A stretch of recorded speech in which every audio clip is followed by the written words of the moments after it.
Good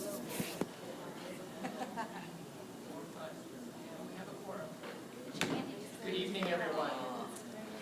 Jolly Ranchers, you know they're bringing seeds. Since it is 7:01, I am going to bring Commissioner Miller. Thank you for your attention. I'm calling the meeting to order. Just letting you know. So I'm going to call the March 2017 meeting of ANC 1A to order at 7:01. We start out each meeting with community announcements. We will let commissioners make announcements first, but those in the community that are here would like to make an announcement. We have a microphone over here to my left, your right. If you can stand up behind that microphone, we will allow you to speak for about a minute or so. I do have one announcement that's more of an update. At the last meeting, I informed the community that things were starting to progress with the old Hebrew home at 1125 Spring Road. That public meeting has not occurred yet. They're still in the process of trying to find a location to have a public meeting. So if you think it passed you by, it did not, and we will send out notifications to the area listservs, etc., when that meeting is set. Commissioners. Absolutely. The first public meeting of the Civic Plaza Partners will be at the Gala Theater at 333 14th Street Northwest on March 28th at 7 p.m. Civic Plaza Partners is the park partner that is going to be the sort of the liaison between the Park District, General Services, and the community. So it's really important for you all to come and be active in this new organization. And it's the 28th at 7 p.m. at Gala Theater. On March 23rd, Bancroft Elementary, which is one of our local elementary schools, will be hosting its 5th annual Art Auction fundraiser. This is a great event that brings the school into the community using art as a medium to bring us all together. We're working with Columbia Heights Initiative this year. Commissioner Bester has donated a lovely print piece.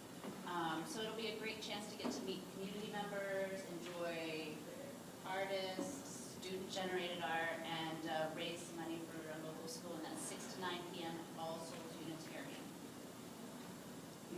Are there any other announcements from commissioners? And we will go to Great. Thank you very much, Commissioners. Good evening, everybody. My name is Joshua Mader. I'm actually the Commissioner for ANC 1B08, so your neighbor just on the other side of Girard Street. I have two quick announcements in the spirit of partnership this evening. For those of you that are familiar with the Girard Street and 14th Street Park, it's got the basketball court right next to the Domino's Pizza. There's an ad hoc community group that's being formed right now to try to attract more positive activity back into the park. For those of you that have been in the area for a while, you're noticing that there's been an increase in crime, increase in drug activity surrounding the park, and unfortunately it's become less family friendly. And so the community is trying to change the tide of what's going on there. So we're looking at attracting events like movie nights in the park, local businesses that do yoga practice, some of the gyms are thinking about coming out and hosting activities throughout the summer and the fall seasons. And we're really in the brainstorming activity, or part of this activity right now, to try to attract more positive events back into the park. So if you're interested, we will be meeting this Friday at the Reeve Center at 7 p.m. Now it's a drag, 7 p.m. on a Friday night, who wants to do that? But if you are interested, we very much welcome your participation or your good activities. Or you can email me. Again, it's 1B08 at anc.dc.gov, and I'd be happy to take your ideas and continue to work with you offline on those activities as well. But again, looking to kind of attract activities starting in the summertime and going through the fall, and really trying to formalize this and carry it through for the years to come. The next announcement that I'd like to make is that the ANC 1B Public Safety and Community Engagement Committee will actually be crossing enemy territory and meeting in ANC 1A this month. We're actually going to be meeting at 2900 14th Street Northwest in the community room that's there.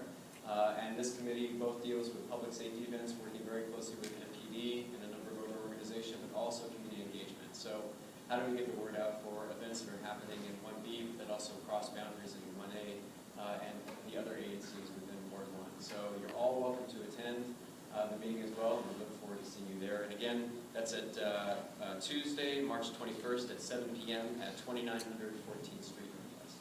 Thank you. Thank you. And just for what it's worth, don't consider it enemy territory, because we don't when we use the Columbia Heights Recreation Center. And I have a lot of fun over there, so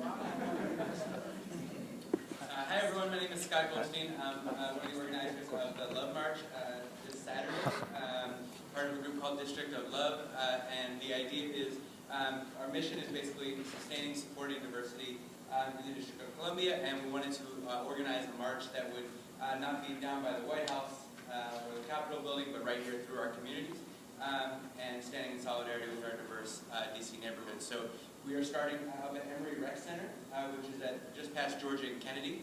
We're going all the way down Georgia Avenue to U Street with a stop at Bruce Monroe. There'll be 30 minutes of arts and entertainment at Bruce Monroe, and finishing at U Street at the African American Civil War Memorial with a 1 hour, and we're going to have a very awesome diverse range of performers from students, singers, and artists and performers, musical groups, Ethiopian dance, and a wide variety of entertainers. So it should be a really great event. I will have flyers to pass out to everyone. You're certainly, so it is going to be cold on Saturday, but please still come out, and part of the idea is to get people out into the community, even in parts of it that we might not go to every day. So please come up and join us at Emory and march down with us. You're also welcome to start at Bruce Monroe, this right near you, and march down from Bruce Monroe to U Street with us and enjoy the day. So please come out. And we also have these signs, which you may have seen versions of this in other places, which are the whoever you are, wherever you're from, we stand together as neighbors. In Spanish and Amharic, we'll have these signs, buttons, etc., and all it kind of supports several organizations in DC that support and sustain diversity through the work that they do already. So we'll have these shirts, signs, etc. for sale also at the event.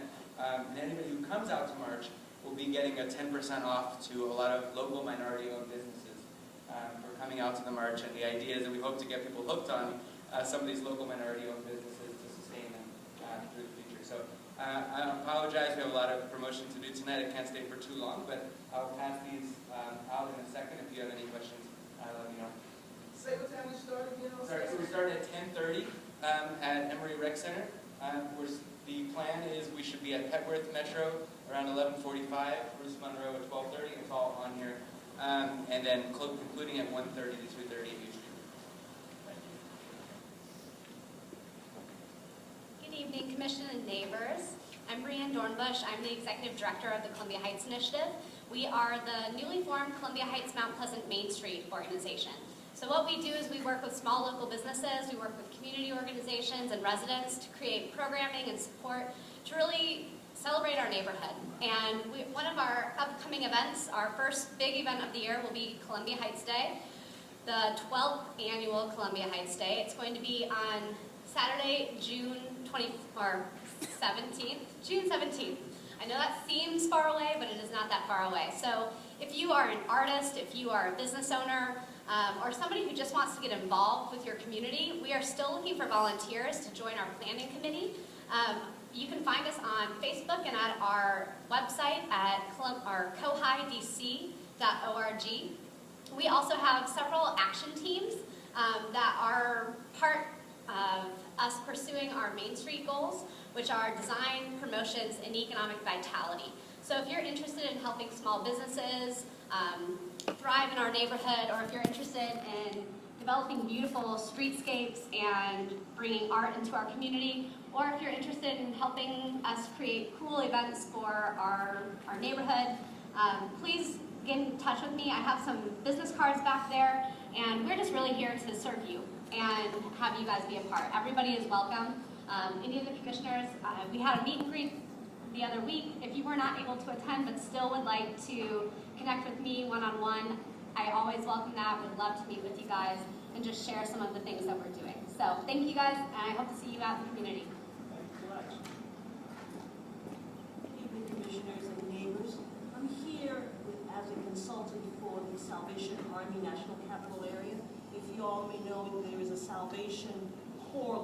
at Sherman Avenue. And the national headquarters are beginning a process for the redevelopment of that property. And one of my tasks is to really get the community to become more aware that that process has just begun. We're not talking about breaking ground even this year, but it takes a while to do a project like that. And so I'm here with surveys. I have 15 of them. I'm going to different sites in the neighborhood.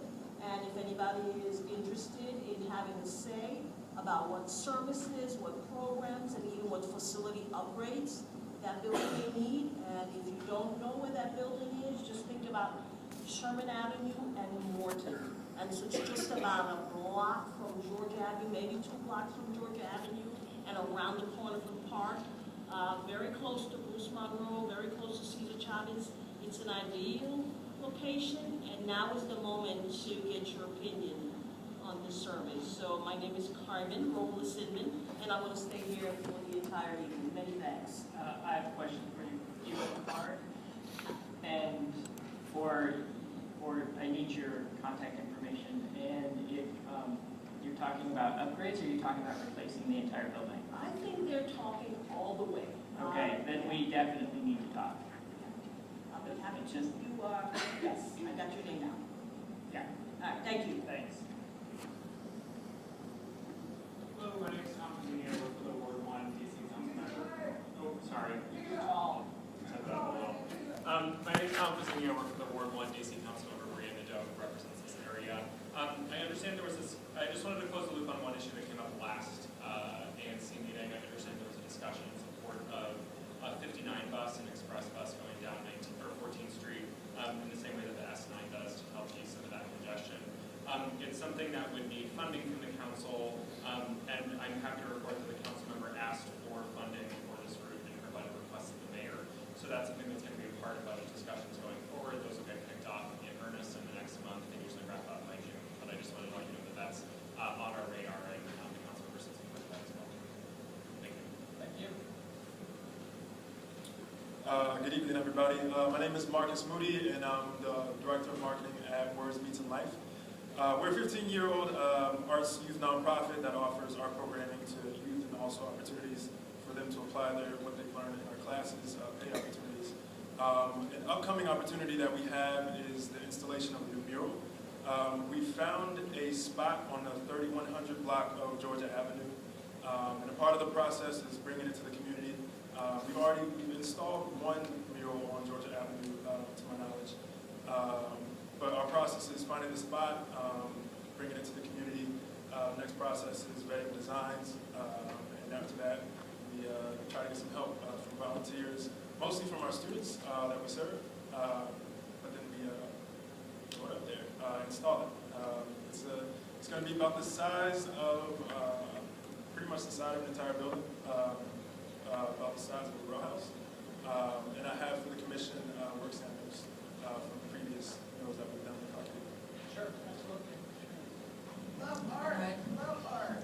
I would just like to share that I've been working with Words Beats and Life in Georgia Avenue Drive to have a mural painted on the side of 3124 Georgia Avenue, which was the former Hush Lounge that we worked with the Abra folks on the liquor license protest, and right now this property is vacant, so we have a lot of graffiti tags that tend to go up. This is next to Georgia Avenue Market, that also is vacant, so a letter of support is included on the consent agenda, so this would Words Beef and Life is supporting, is passing around, would support that work.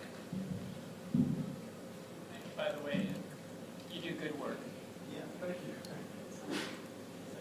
Hi, my name is Lawrence Rich. I live in 1502 Ogden Street, and I'm here, so I want to give you an update on what's going to be discussed here next ANC meeting. Right, if you could move the mic up close. Yeah. Thank Okay, you. can you hear me now? Yeah, that's better. No, I'm just trying to give you an update on something that has been postponed twice, which hopefully will be discussed at the next ANC meeting. I'll be really quick.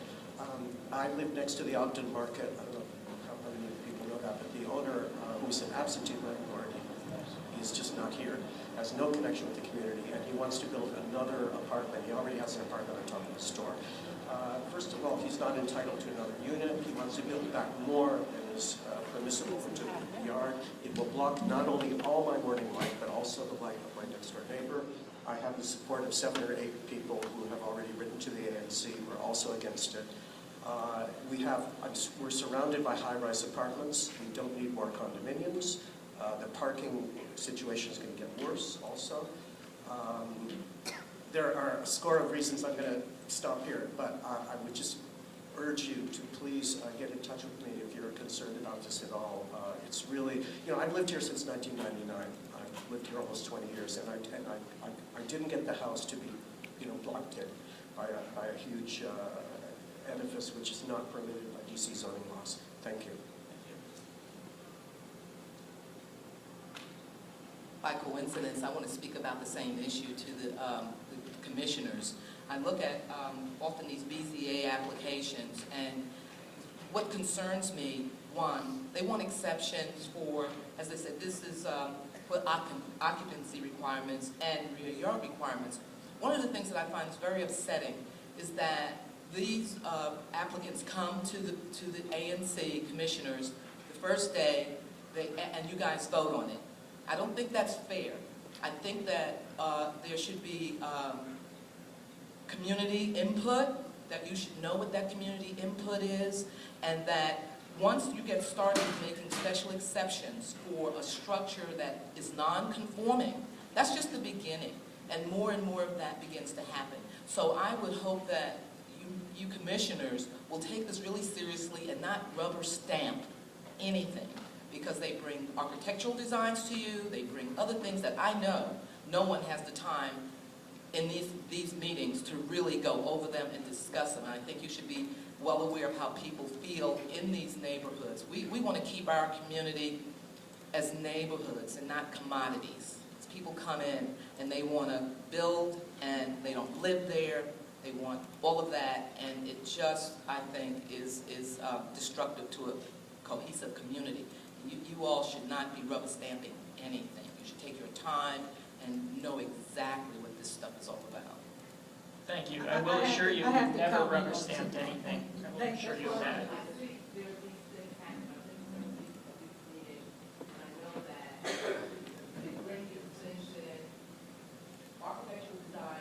Nobody can see, really, because they're, too small to really read. And I dare say, it doesn't seem like you all may have had enough time to really deal with it, because in my neighborhood, a rubber stamp happened.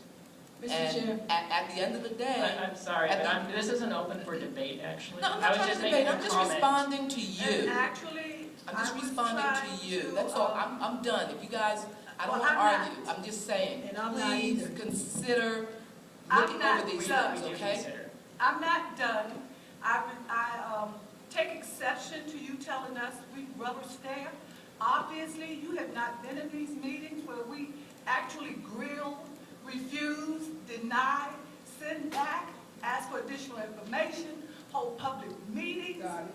I do not I'll like take being, exception now. I do not like being accused of rubber stamping. Let me say this. Okay, one reason I ran on this last election was because Darlene Frost, the ANC commissioner before me, who does not live on our street, said it was okay to have a two-way bike lane down our one-way street. You've had several close calls, and a month ago somebody got hit. So let me just say that was wrong. Number two, nobody in my neighborhood wanted to pop up. None of you all live on the street. Darlene doesn't live on my street, and that pop-up is happening right now. Number three, I get a post note from Darlene passing out flyers. Now he got a problem. The pop-up next to him is ruining his mother's property. Number two, it's not fair. And that's why I ran for office, because the community needs to be heard. We voted one way, and we caught him voting another way at the meeting. Well, how did that equate to rubber Commissioners, stamping? Rubber stamping says that number one, you don't say what your name is when you vote for something. That's rubber stamping number one. Number two, there's no long-term conversation about what people are deciding. Commissioners, I think I'm going to stop this right now because this is a debate we can have offline, and I think we should. Sir. Good evening, Commissioners and ladies and gentlemen. My name is Hector Rodriguez, and I'm a program analyst for Councilmember Anita Bonds. And I'm happy to be here. I'm not going to make a speech. I'm going to make announcements just like everybody else. Number one, I see already that we've got the water meter replacement program already started. So that announcement has already been made. Number two, I got good news. Anita last year fought to ensure that we have additional monies for closing cost assistance. An additional $4,000 has been expanded for closing costs, and I have some information on that which I'll provide up front. And also, I got some materials here about the Committee on Housing and Neighborhood Revitalization Committee, which she heads, so that you can contact us for follow-up. And I want to tell you, this is a very exciting ward, and ANC, we had a coffee chat with the council member, and some 60 people from this ward showed up and expressed their opinions about issues, including your chair and some members of your council. I'll leave materials up front, and I'm glad to be here with you. Thank you. Thank you.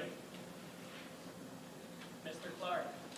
Hello, good evening everyone. My name is John Clark. I'm coming from the Mayor's Office of Community Relations and Services. You can reach me at john.clark, that's Clark with the E, at dc.gov. Please let me know of anything that in the neighborhood that is troubling or of concern.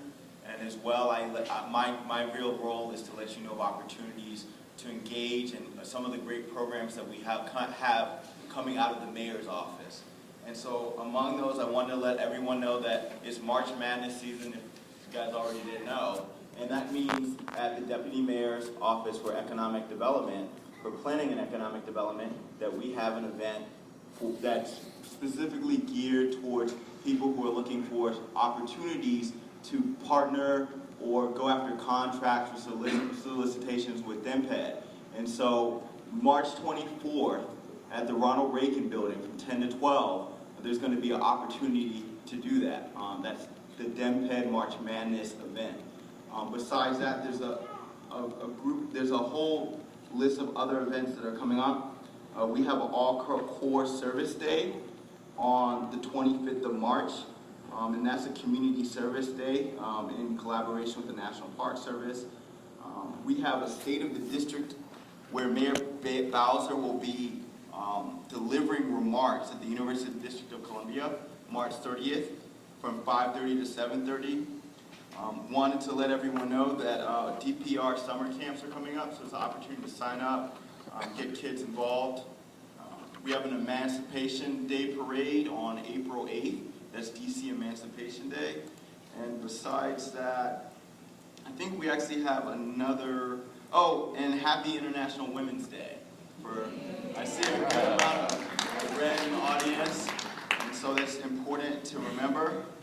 In that spirit, this is, I believe, considered Women's History Month, and so the Mayor's Office of Women's Policy and Initiatives is actually having events every Wednesday to empower women in business and other services. So I would be happy to provide more of that information. You can also find that information at the newsletter. You can sign up for those newsletters back there, and I have a couple extra copies from our second. Once again, my name is John Clark. I have plenty of business cards and happy to help. Thank you, John. You need to bring the mic. Hi, I'm Nefertiti McKenta. I am here because I am actually the joining neighbor of this pop-up that Ms. Farmer just mentioned, and that is actually not a done deal. It's in the process of appeal. I am appealing the BZA decision, and I am, I'm looking for a lawyer, and I thought this might be a good place to see if any of you all know of a good zoning lawyer in the area, because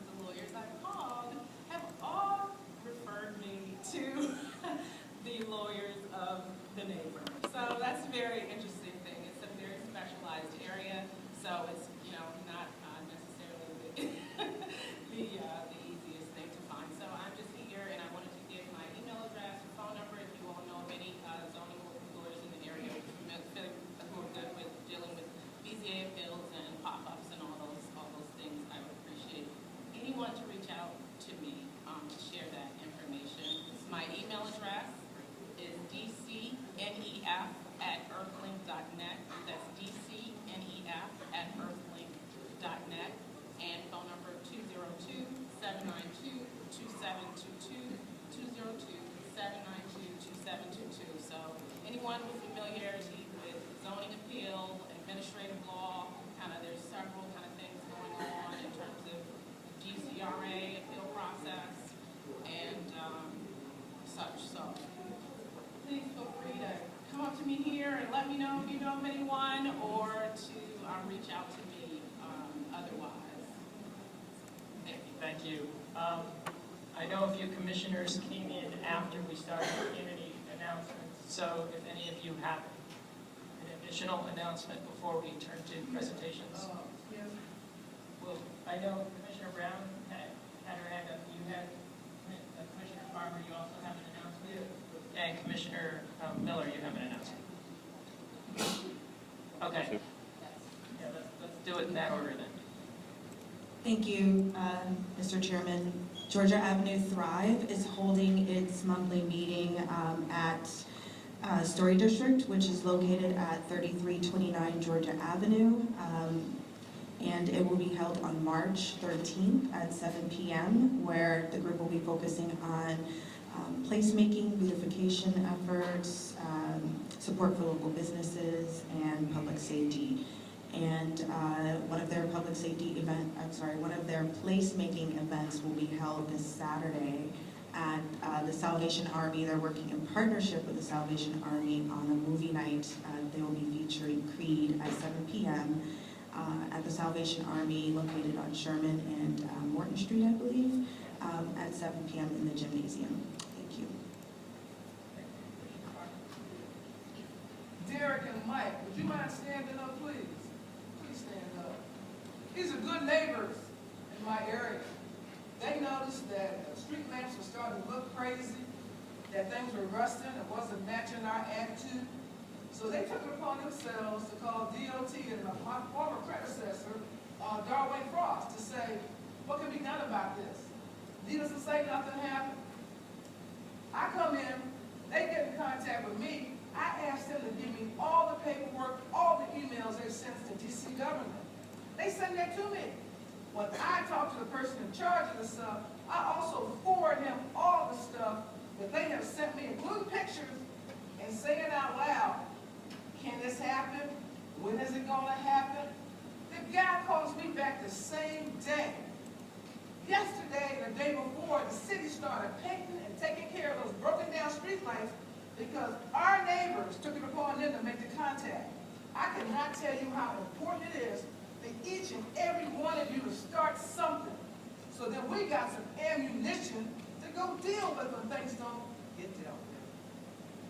Thank you very much. Thank you.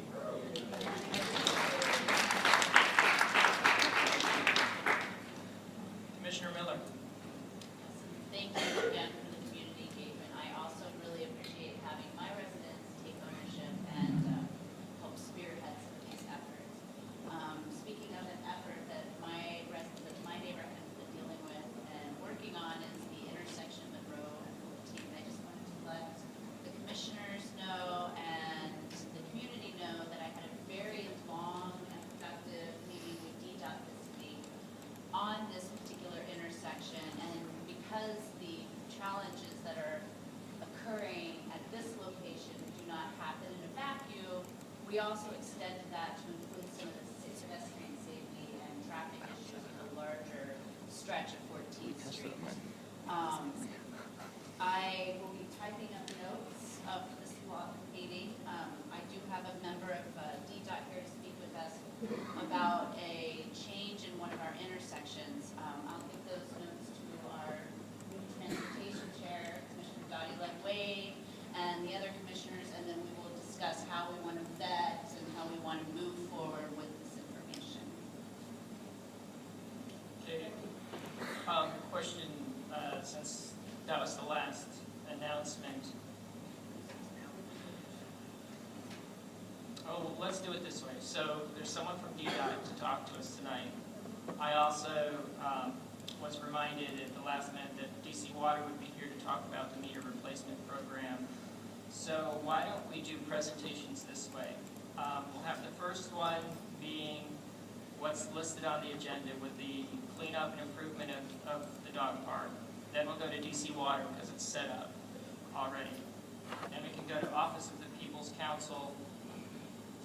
Then why don't we do DDOT? No, why don't we do Chesapeake Climate Action and then do DDOT, because that way DDOT will be fresh in our minds when we get to the official business, if that's okay with people. So let's do it that way. So, Mr. Flynn? Yes. If you would, oh, okay, well, you're getting up there. Mr. March, I got one more announcement. One very quick announcement. Coming up on Earth Day, I know there is a science march going on, but if anyone is interested in also participating in a river cleanup with the Anacostia Watershed and the DC Clean Rivers program, I've started a small group. I have 10 slots open. If you're interested, let me know after the meeting, and I'm happy to add you, and there are t-shirts involved. So, There you go. Thank you. Good evening, commissioners. Good evening, neighbors. My name is Patrick Flynn. I own Patrick's Spectator on 11th Street. We probably all know that the Columbia Heights Dog Park and 11th and Park Road is in a little bit of disrepair. Can you hear me now? Yep. Curses of being tall. I have just a couple times over the past few years, the ANC has been so generous to provide a little bit of funding to sort of make a Band-Aid style cleanup possible of the Columbia Heights Dog Park. And while I think we can all recognize that a major overhaul of the Columbia Heights Dog Park is in order, it couldn't hurt because there's many jurisdictions involved, there's major planning that needs to happen there, and I think it's safe to say that it's still several years off for that to happen. That little Band-Aid cleanup effort might not hurt. So before you, I hope all of you have a copy of this grant proposal. Jane has a couple additional copies if anyone in the audience is interested. But what we're proposing is a $1,200 Band-Aid style, maybe 1 to 2 year, 3 year benefit of the dog park that would presumably install a 6 inch by 6 inch drainage channel along 11th Street to prevent the nasty runoff onto the sidewalk, and install a rainwater collection basin. So there's no plumbing. The plumbing there would be massively expensive to install, but a simple rainwater collection system that I am going to donate. Repair the protective fencing along the bottom of the perimeter of the park to prevent little dogs from escaping and crawling under the fence. And if time and resources permit, do a little bit of landscaping to make it a little bit more palatable, and install some pet-friendly plantings and seating for the people who are there. It's not a lot. I'm matching the money that I'm asking of you. I'm not asking you to just be a handout. I'm paying all of my staff a living wage of $15 an hour, 8 people to show up, so it's money coming out of my pocket. I'm just asking you guys to consider contributing any amount that you consider worthwhile towards the improvement of the dog park. We had the presentation before you. Commissioner Lovewade and I have exchanged a few phone calls, and I want to entertain any questions that you have in anticipation of perhaps holding a vote at the next meeting once you've had a chance to deliberate and thoughtfully consider it. And also I'll have to answer any community member questions. Are there, Commissioner Wade? Go ahead. I'm sorry. Okay, Patrick, I had several questions. First of all, who owns the property? Metro. So let me be very clear to you, Patrick. Metro owns the property. Metro receives DC funding. ANC receives DC funding. We cannot intermingle funds. So we can't make any improvements on the DC government property or finance property. So I have a very clear problem there because it is not our property and it is not really your property. We had no request from Metro to do anything on their property. And the fact that they permit the community to use that park is because the ANC did for years implore them to allow the community to use it because it's just their space. So while I applaud all of your something that we can use ANC funds for. Now, I do remember a few years ago when some materials were bought, like rakes and stuff like that. That was minor. It's almost $1,300, and it's mostly for improvements to a property that we had no right to make. So that's my concern in a nutshell. And I really need those issues addressed before I can really consider progressing it through the grants committee. Respond to that, or? Sure, you can respond, and then we'll go to Commissioner Barron. Okay, the response first would be precedent that the ANC has twice voted in the past, in the past at least 4 years, voted to give money for this exact project, one of which you and I voted on together to support. The second would be that I have called the current caretaker at Metro, who is responsible for the property. And the property is a quagmire in all sorts of legal gobbledygook, and no one wants to take responsibility for it, and no one wants the liability of owning it. And they're not going to say that we give you permission to do this, but I've had the conversation on the phone that they're not going to object to it. So I don't necessarily, I understand entirely what you're trying to do to be compliant and to use the funds that the ANC has been given effectively and to not duplicate efforts. I understand all of that. I'm just saying we've already done it. I'd be more than happy to accept a lesser amount that falls under the same categories that we've already happily funded, which would be materials. And they've already told me under the radar, in an entirely under the radar thing, which is that the dog park shouldn't even be a dog park to begin with, but it is. I'm just trying to address the issue that it's a terrible eyesore, and I'd like to make it a little bit better until whoever else gets it together to make it better. My next question was, what are the people, the dog owners who actually use the park to mitigate the concerns? It looks as if they're creating to the problem and that not much is being done by the users of the park to keep it up. And so I really, I'm having a problem seeing how that's something the ANC should be doing. But so explain to me. Well, I think that the ANC's purpose is to address problems in the community, and I think that this is an absolute thorn in the side of the community.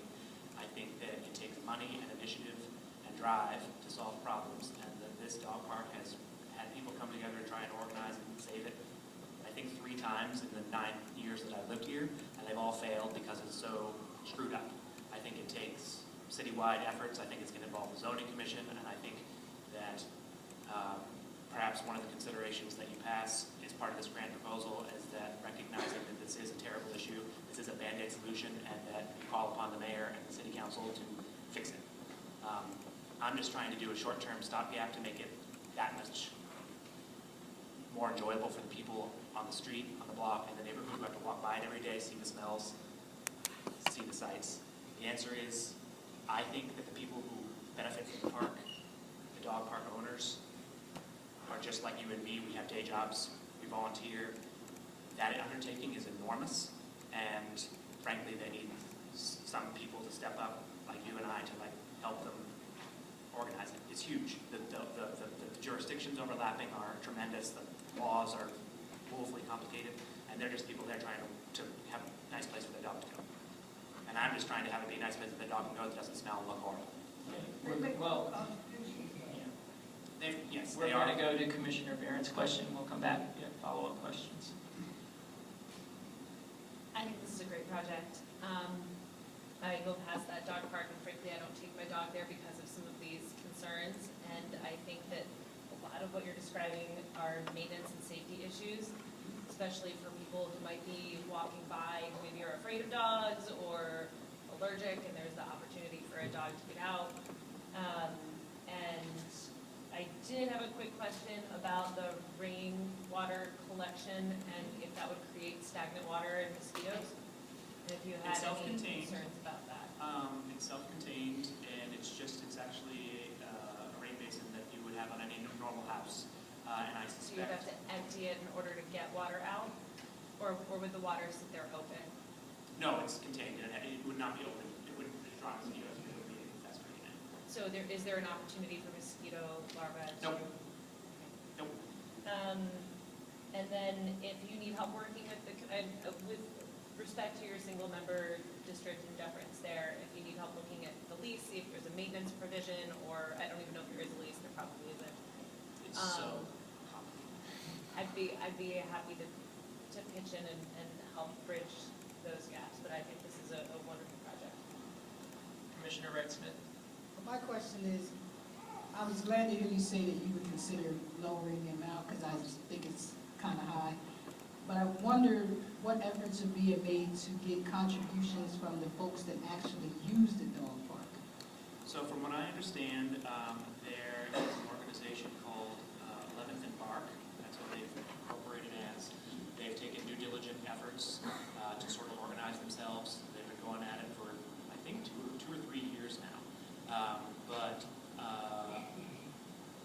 it's an enormous undertaking. I know that they have solicited donations. I know that they've contracted a third-party organization called Green Spaces for DC as a fiscal agent. But even getting to the point in an organization where you can legally accept donations and account for it and budget for it and track it is huge. And they're just not there yet. So I think that they're working towards it diligently. And that's why I listed them as co-sponsors, reached out and said, are you happy to do this? And they said that they didn't even know that an ANC grant was even a possibility. So it's just they're in the learning phases. They're working, they're trying to be diligent. But again, they're just people who take their dog to go there. They're not necessarily people who know DC government red tape and how to sort of organize. I'm just trying to help them. But still, I guess, I'm wondering, has there been a discussion with the folks that actually attend the dog park to say, look, we want to do this cleanup, renovation, whatever, would you be willing to make a donation of X amount of dollars? If it would please the ANC, I would be more than happy to make that a major component of this effort. Just in terms of, I want to get it done one way or the other, and I want your help, and I'm going to put in my money to make it happen. But I'm happy to make an ask of the community as well as part of it. But I still think it's part of the ask. You guys, I would hope you would contribute a little bit. Okay, we'll go to Commissioner DeVester, and then we'll do Commissioner Brown. Just to add, there's another donation, KBC, the former KBC is donating a bench that's going on. It's worth about $1,000. Commissioner Brown. I was wondering if 11th and Bark considered partnering with Clean City DC on the cleanup efforts. I think when I look at this, it looks, some of the items look to be more like beautification efforts. But for cleanup, I think that there are supplies and tools and things that the city can provide to community members to do an actual cleanup that you can have on a regular basis. And I was wondering if you had either reached out or considered partnering with Clean City there. And also if you had reached out to the Dog Park Task Force that is organized by DPR, DOH, Department of Energy and Environment, because oftentimes they have resources for dog park organizations, no matter if they're using public property. I mean, I think the purpose is to help dog parks get proper permitting and proper approvals to establish a dog park, but they also have resources and funders that reach out to them to try to build greater dog parks. So if you've done any outreach there. The first question, have we reached out to the city to provide a one-time day of cleanup supplies? I've done that in the past when I was on the board of the Civic Association to do neighborhood cleanups. I know that exists. I hadn't done it for this one because I was hoping, I've arranged to rent the garage next to the dog park from the person who owns that, and I was hoping to leave these supplies in the garage for future use, for future cleanup, so they wouldn't have to be used again. So we could just sort of have it there, which is why I didn't approach that. If that ends up, if we end up cutting things from the budget request, and I would be more than happy to reach out to them. We did talk about the Decent Dog Task Force. Our understanding was that until it actually is a legally recognized dog park, then they can't do it unless it's a DC dog park. They can help you become a DC dog park, or they can help you clean up an existing DC dog park. But unless you're an existing DC dog park, you can't benefit from their cleanups. Are you talking about the the task force, the city Yes. task force? Yes. I'm just saying that they have funding sources that often reach out to them, and they don't tend to get involved, you know, whether you are going through the approval process or not, they still have funders that reach out to them locally on establishing dog parks and funding for those purposes, and those are outside entities. So I'm suggesting that you just reach out to them just to get more information about it, because I don't think that I don't know if those funders specifically focus on dog parks on public places. Sounds like an excellent suggestion. I'm going to, if it's okay, I'm going to reserve the last comment, and then we'll move on. But did you have something else to say? Both DC Green Spaces and 11 Midmark have researched that, and there is no money.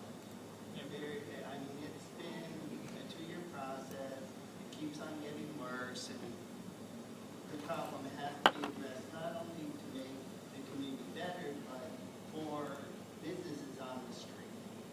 Okay, thank you, Commissioner. Well, actually, I'm trying to close this off because it was just a presentation, and we aren't reviewing the grant until next week, or excuse me, next month. That said, there will be an opportunity for community comment then, and there's always an opportunity for community comment for any member of the community to let us know how they feel. You can reach out to me or any commissioner. She's but technically a definitely reach out to co-sponsor. me. Pardon? She's technically a co-sponsor. Well, that's fine. What I was going to say is, just to close this out, clearly there's a conversation that we need to have, just to have a clearer idea before we actually officially vote on the grant application. That said, I do think, to me, there's a difference between permanent improvement of a property and just temporary maintenance that will go away, and at the end of the day, nobody owns anything. I do think that some of the things that we need to be considerate of are if there's any permanent materials purchased, because it has to serve a public purpose, as you well know. They would have to be available to other members of the community, and we'd have to set something up for that. But that said, I've been here long enough to remember supporting and actually volunteering on one of those cleanups, and I would hope you would allow me to do that again. Absolutely. So where I weigh in on this, or where my mind usually falls on this, is it does serve a public purpose. We have to make sure that whatever material is purchased serves a public purpose. We have to make sure it's not duplicative of any DC agency.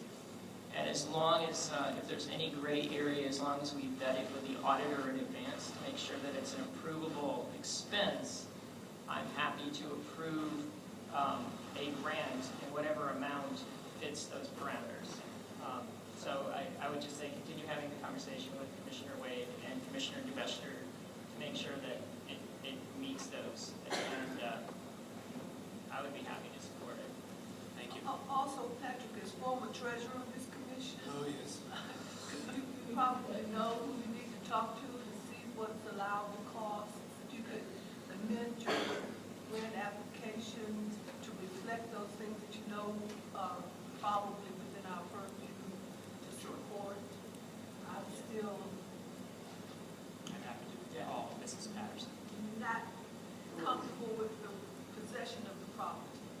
What we have here are two sides of the same coin. I understand where Commissioner Wade's coming from, and I'm the other point. As long as we're not dinged in the future, so that we're not taking things away from the community in the future, I'm okay.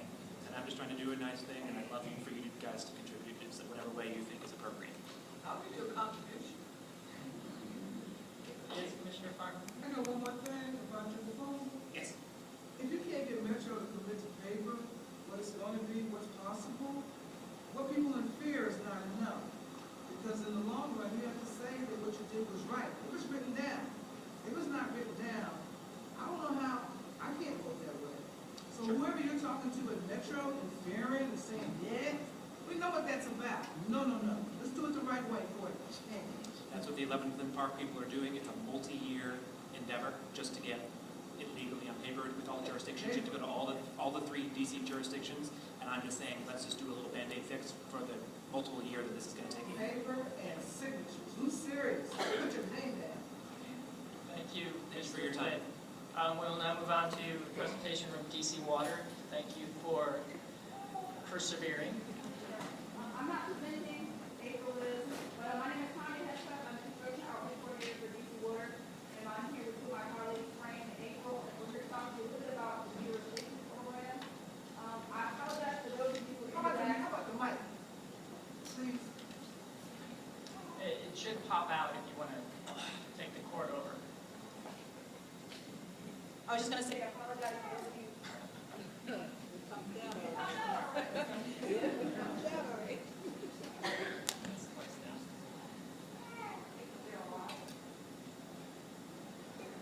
So I was just going to say, I apologize for those of you who may have a hard time seeing this in the back. We were told that there is a screen and it's behind the curtain, so the room was already set up when we got here. So my apologies, but here's April. I'm going to try and move a little this way so you don't have to work your neck so much. So thank you for hosting us this evening. We just wanted to come and spend a few moments to talk about a program that DC Water is about to embark, well actually has already started to embark upon. It's called our Water Meter Replacement Program. And there's some faces in the audience that I've seen at other ANC meetings. And so it's good that you're back again just to kind of hear and reiterate, you know, to hear what we're doing in the community. We've been through all of Ward 1 and all of Ward 4. Tonight will be, I think we have one other meeting to take care of at the end of March, and then we'll be done for these two specific wards. But if you turn your attention to the screen very quickly, just to talk a little bit about the purpose, the project, and the schedule itself. So in summary, DC Water is about to replace close to 90,000 units in the city. And I don't know if you can see on the table just in front of the billboard, the screen there, we have a small meter that we will be using in most of the residents in the District of Columbia, as well as a gray box is called a meter transmitting unit. And so that meter transmitting unit, it sits atop of the meter, and that is actually what sends the reads to DC Water for us to bill you. So you'll hear me use the reference of MTU, so I don't have, that's the acronym. MTU is short for meter transmitting unit. And so why are we changing these? In 2002, we went live with AMR. AMR is just the acronym for automated meter reading. And so because we have devices that actually read the signal remotely, we don't have to dispatch physical employees to go out and read the meter. And so because the system is about 15 years old now, we want to make an investment to get it to a point where we're installing new meters, keeping up with technology, and we're providing the most efficient service to our customers. So 90,000, just about 90,000 of these are nearing their useful lifespan. And so that's why we're trying to address it between now and the next 18 months. When we look at who is going to be doing the work, it will not be DC Water. We've partnered with a company called Smart Grid Solutions. And so Smart Grid Solutions has worked with us to bring in talent throughout our employment program called DC Waterworks. So they have employed technicians, but they're also trying to keep the talent right here in the local area. So they have individuals that they brought up from other projects, but a lot of our people right here in the local area will also be trained to do some of this work. So we thought that that was a benefit for DC Water and the residents. It's going to take about 18 months to get this project finished, okay? We started on February the 6th, and we will run until March 2018 is the projected end time for the project. When we look at who's impacted, and impacted is a strong word, but just really who's inside the program itself, there are 5 meter sizes that will be involved. And the meter sizes are 5/8, 3/4, 1 inch, 1.5 inch, and 2-inch meters. And when you think about that, the average home is probably the 5/8 and the 3/4 and the 1 inch. The 1.5 inches and 2 inches, you'll find those at some of your commercial properties, schools, libraries, and things like that. So any of those sizes that has a meter that fell into our parameters that needed to be changed will be addressed under this project. Some of the meters will be using they'll be getting a new meter and an MTU, and some will simply be just getting the MTU. Because keep in mind, DC Water is doing work around the city every day. So if you're just getting a new MTU box, it's simply because the meter was recently replaced through our normal operations. Does that make sense? What is MTU mean? Meter transmitting unit. It's the little gray box on the table that Tanya had held up. So when we look at the project details, it's kind of hard to read that from here. I'm going to step over just a little bit. So we've already talked about 95% of these, well, 90,000 of these are going to be changed, but 95% of these are in public space, meaning that we will not have to have much interruption to the residents of the District of Columbia. If we, by chance, have to make an appointment with you to enter your home, you will receive a call or contact from Smart Grid Solutions themselves. So don't be alarmed if you see a 1-800 number on your caller IDs or someone's asking you to call back. Know that they are calling on behalf of DC Water. We will provide them with all of the contact information we have in our system in terms of phone numbers, in terms of email addresses. If we have it, we're going to pass it on. And so that will allow them to be able to make that contact with the resident. One thing I want to point out is once they make contact, if they're coming to your home, if you're in the project, they will approach each home with a courtesy knock on the door. Because we want to make sure that we're not interrupting any activities that are happening inside the home. So every resident will get a courtesy knock on the door. And it's okay. If you're not there, they will then proceed to find the meter in public space. They will change the meter, and then they will leave a door hanger that says we were there. In the event that you do happen to open the door, if you work from home and you're there when they come, they will address themselves and tell you who they are, and then they'll ask you, just have some conversation to see if changing that meter will prevent a problem at that specific time. And if it will, they'll just go to the next house. Okay, so they can always double back. When you think about 85,000 in the city, we're not lacking for work on any specific street. I wanted to go one more for me. Ahead. Okay, so I wanted to show here what the pits look like in outside space. So this is a property in Northwest DC, and you'll see on the left-hand side of the screen there are 3 particular pits there, and just at the bottom left-hand side, you'll see the meter lid, and on top, underneath the meter lid, will be the MTU. So the MTU is actually mounted to the bottom of the lid itself. So once they pop the lid open, they'll see the MTU, and on the right-hand side of the screen, you see the meter itself. And we believe, according to our records, it's about 86,000 of the entire program that will be in outside locations. So our inside locations are very small, okay? The next screen will show you, just from a GIS perspective, how many we're going to be attentioning from the outside locations. On the left-hand side of the screen, you'll see those that will get an MTU and a meter. And then the right-hand side of the screen is just showing you those that will get the MTU unit only. This is a screen that will show you what an inside installation looks like. So here is a bank of meters. This is an apartment building in Southeast DC. And all the meters are kind of on the bank on the wall, and each meter represents a specific apartment within the apartment building. So they will be addressing situations like this as well. They will make an appointment with the property owner to gain access to the location of where those meters are and proceed to change them out. The next screen, we give you just another section of the GIS layout for those that are MTUs and meters, as well as those that are just MTUs. Let's talk a little bit about what the typical meter installation will be. So I mentioned a little while ago that you will get a door hanger for each one of the installations that occurs. So the rule of thumb is that the technician will approach the door, they'll address themselves of why they're there, they'll locate the meter as quickly as possible and try to get in and out.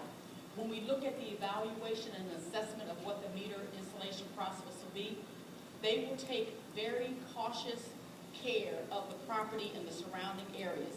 When we say that, we have put in our statement of work that we want them to give us a picture before they start the work and a picture once the work is finished. That way we know in our records, and we have proof, that if anything needs to be addressed after the installation has occurred, we have photos that we could then protect your claim or be able to have an intelligent conversation with you about what happened on the property. The shutdown process should be no more than about 15 minutes. So again, if you happen to open the door of your home and there is an impact to what you're doing in the house, they'll wait and come back. And then again, the restoration of services, we want to make sure we're putting things back the way we found them. And those photos will help us to do that. We've put here on this next slide just a quick copy of what the successful door hanger will look like and the unsuccessful door hanger will look like. So a successful door hanger, we were there, we came, we accomplished the task. You now have a new meter and a new MTU at your property.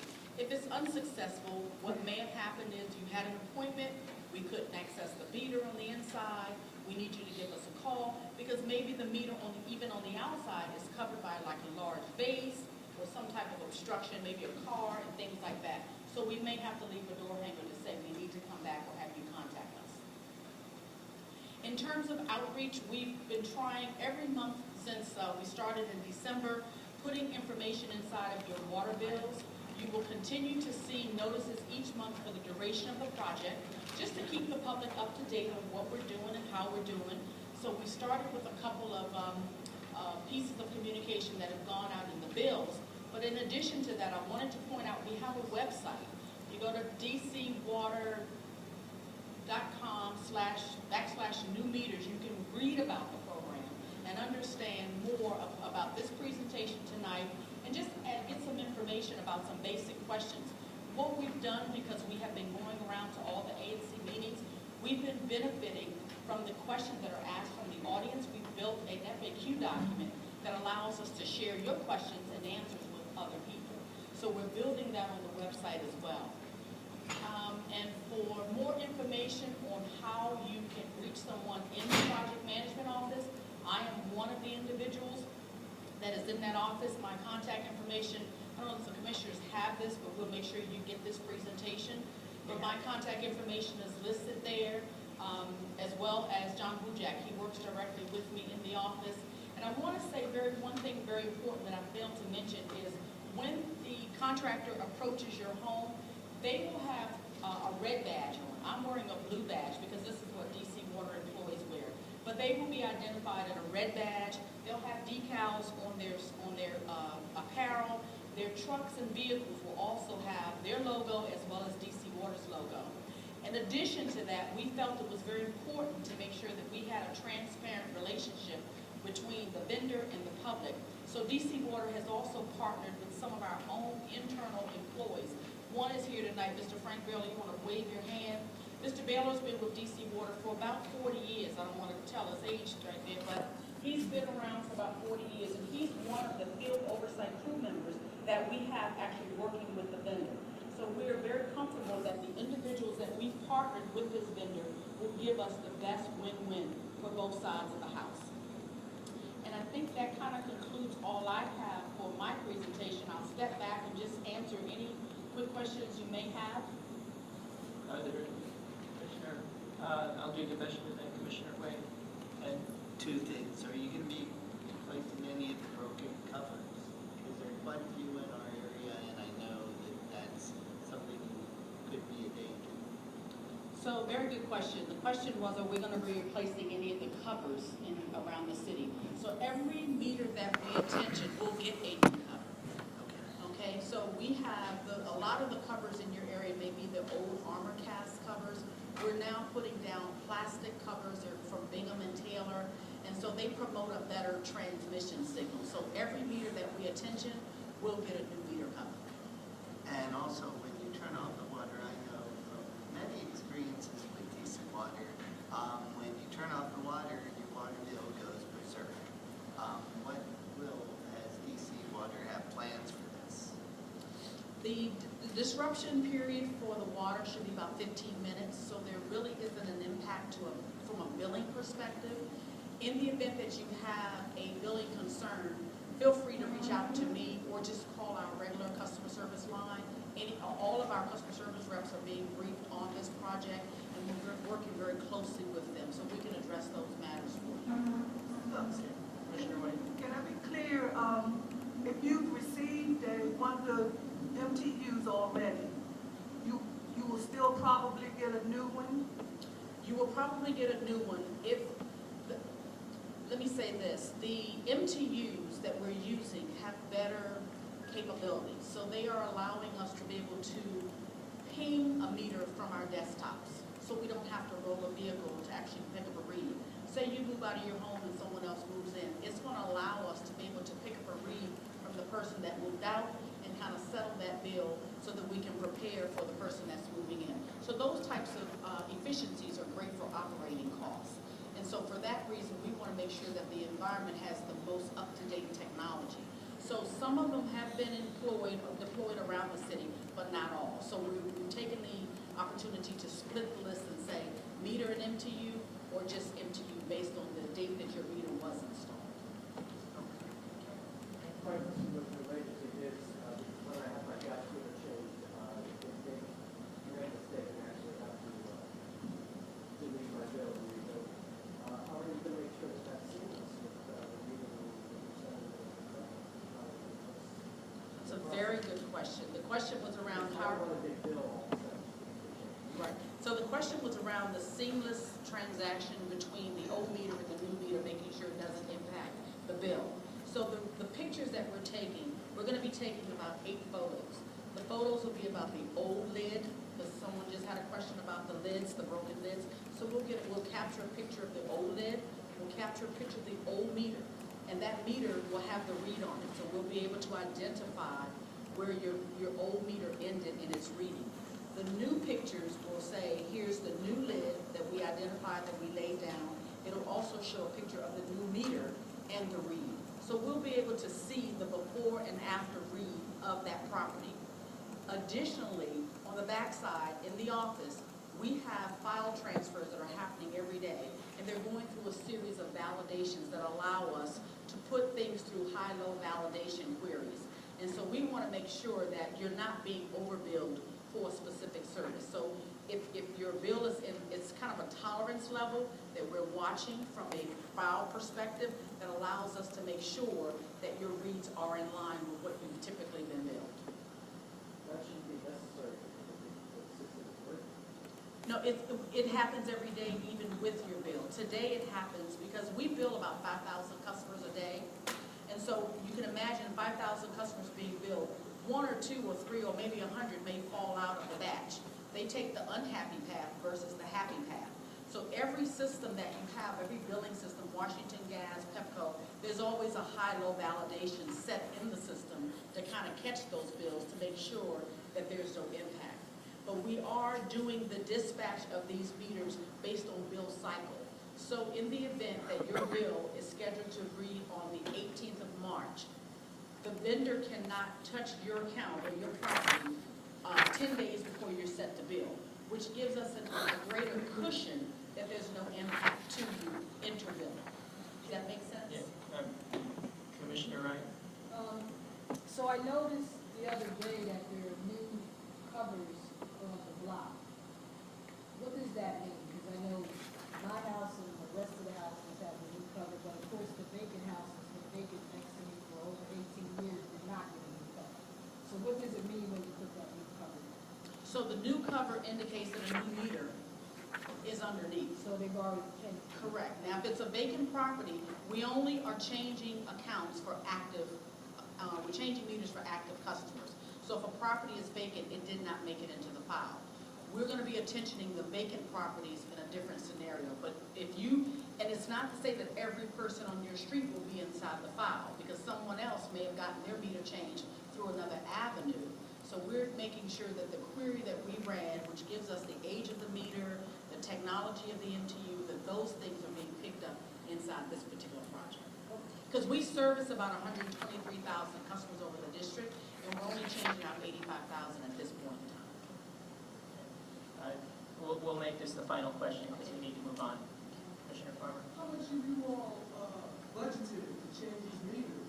And does that mean 2 to 3 years from now, hopefully you won't act like Echo, talk about raising our rates? Is this based on money we've already paid to pay for these? Or is this money people get back from us by raising the fees? Good question. So every month you pay a metering fee on your bill. And so that metering fee is for the maintenance and upkeep of that meter. And so there's no additional fee for this project. There's no opt-out for this project. The meters are owned by DC Water, but the current metering fee that you have on your bill is subsidizing this project. You won't raise the rates 2-3 years from now. I don't work in the finance department, but I can tell you that the metering fee is what we're using to fund this project.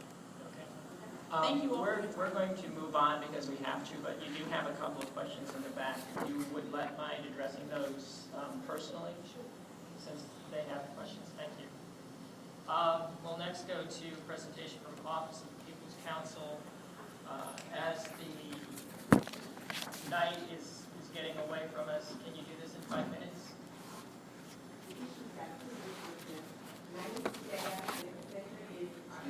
Yeah, please use the mic and Good evening, Commissioners. My name is Sylvia Garrick, and the presenter tonight is Attorney Eric Sears. But as you see, he's running late. He's not here as yet. So I was wondering if you want, I'm happy to keep moving on. And please if and when he shows up, we can insert you. Thank you so much. Thank for you. a wonderful presentation. Then we'll go to Chesapeake Climate Action Network. Is there someone here for that group? Come on up, you're the next contestant.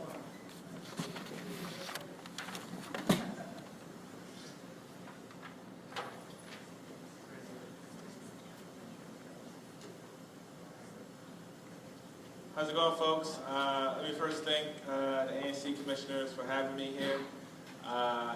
I'm with the Chesapeake Climate Action Network. I'm also on the board of the local DC Sierra Club, as well as a political appointee to the first DC Food Policy Council. But I'm here today to talk about environmental issues, because as we know, that's a huge concern these days, given the political climate we're in right now, with a massive deregulation coming from up top. Our local environment is definitely it's going to be in a very dire state unless local communities act. And I'm here today with the Chesapeake Climate Action Network, and I'm here to talk about a campaign. Me and my friend right here, she's actually with All Souls, a beautiful church in the neighborhood. And we're here to talk about the carbon fee and rebate campaign that Chesapeake Climate Action Network is running. It's a campaign that's in the very, very, very beginning stages. When I say beginning stage, that means we're going around the ANCs. This is probably my fourth this week, and I am running on empty, let me tell you that, all throughout the city. And so we're in the very beginning stages, and so we're really, we've finished wrapping up studying how this policy will fit into DC. When I say fit into DC, meaning fit what DC has already done for renewable energy, as well as on the climate, as well as how does this fit to ensure that small business owners as well as residents come out ahead. What the policy would do, it would put a fee on fossil fuel companies like Exelon, companies that trade fossil fuels, Exelon, and put a fee on that and give dividends to DC residents in the city. So we'll put a fee on the carbon that they emit, carbon dioxide that they emit into the environment, and then give those dividends to DC residents. As a part of the campaign, we also want 5 to 10% of that funding to go to renewable energy source, whether that's a green bank that's overseen by a roundtable of folks who represent low-income residents, seniors, etc. And that green bank would give renewable energy loans, grants, etc. To DC residents and businesses, so we can further progress our renewable energy field in the district. And that's kind of like the gist of the policy. It's pretty simple. There'll be a fee on per 20 tons of carbon that Exelon emits, and then residents should get the dividends in the form of a check. The majority of it will go to residents in the form of a check. So on average, residents get about $225 back a year, and that should progress and go up as the fee could potentially increase based upon how much carbon is emitted. And I believe, based on the study, don't quote me on the numbers, but I believe that if that continues to go up, residents can see themselves getting back $1,000 a year in dividends. And it's a way to really, make renewable energy more competitive in the market and really push our economy to more relying on clean energy as opposed to dirty energy. And once again, we're in the very, very, very beginning stages of this campaign, and what we want to do is actually get input from ANC commissioners. We want to get input from residents, because we want to make sure this is a strong policy that fits DC, making sure that small businesses always come out ahead, and also making sure that residents come out ahead. And so once again, we're in the beginning stages, and once we draft the bill, we should draft the bill in April, and before we introduce, we want to make sure we shop that bill around to the ANC commissioners, give the opportunity to comment, and also let us know if we want to make changes to the bill, because we believe that's how policy is done from the ground up, not from the top down. And so I'm going to let my friend right here talk from All Souls. Yeah, I'm a local resident here in 1A in Parkview, and I just want to say this has been done before in other places. In British Columbia, for example, it has reduced greenhouse gas emissions. The residents love it because they get a check. It's going to clean up air. As we know, the EPA is supposed to be gutted like 20%. It's a way to take local action, clean up the air here in DC from polluting power plants in the area and so forth. So we certainly hope you'll support it and provide input. As you said, I'm from All Souls. We will be collecting petitions on Sunday mornings in March at All Souls. So if any resident who's interested in supporting it can come by All Souls, have some coffee and tea and snacks, and sign petitions. So we hope you'll study it. I emailed some initial information and encourage the council to support it. I don't know if Jeremiah can certainly answer questions. And I don't know if Lou wanted to add anything. He's a local real estate agent who's in support also. Thank you. Once again, I'm going to come out there and table too. Thank you. Green Souls folks, All Souls, you definitely visit this beautiful church. And so I'll take any questions. I have my card in the back. Folks want my card, I can definitely pass it out to you. If you have, once again, I'm with the Chesapeake Climate Action Network. If you're really interested in this policy, getting involved, I have my card. If you're interested in environmentalist issues in general, definitely let me know, because I'm always curious about what's going on in neighborhoods. Every ANC I go to, I always make sure I mention that if you have an environmental issue in your neighborhood and you need support or capacity, I'm more than willing to help you organize or help push the DC government so we can solve those issues. So. Okay, thank you, Jeremiah. What I would say is, I know you've been working with Commissioner Rubarczyk. If you can make sure he has all the material that's up to date, he can share it with us, and we can certainly talk about it at our next committee of the whole meeting. Okay, Commissioner Wade? I'm not very knowledgeable about this, so I'm wondering, normally with the provider, service provider, and so on, they would pass that, whatever we would get in a check back to us to pay for. Yeah. Through a raised rate of some kind, some fee, some grocery tax, some hidden use tax, so that while you're talking about we would get a check back, will we be actually funding that check back through another side door? Yeah, that's a good question. Thank you for answering. That's like one of the primary questions I get at every ANC meeting. And that's one of the reasons why we did a study on it. And the study showed that even if the costs are passed down, residents will always come out ahead. And I can let the ANC commissioners, I can give my friend the study and make sure he passes that on to the rest of you. But when, again, it's been done in other cities, and when it's been done in other cities, residents always come out ahead. And the cost that they pass down never outweigh the check that residents get. In the other cities where it's been done, and based upon the study that we did, it showed the same thing. And so I can make sure you get that study. And also I make sure that you have a copy of the bill before we introduce, so you're able to take a look at it as well.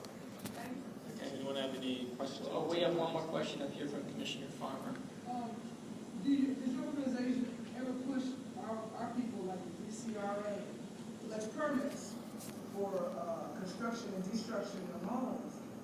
Some of the air is flying full of stuff, and we call DCRA.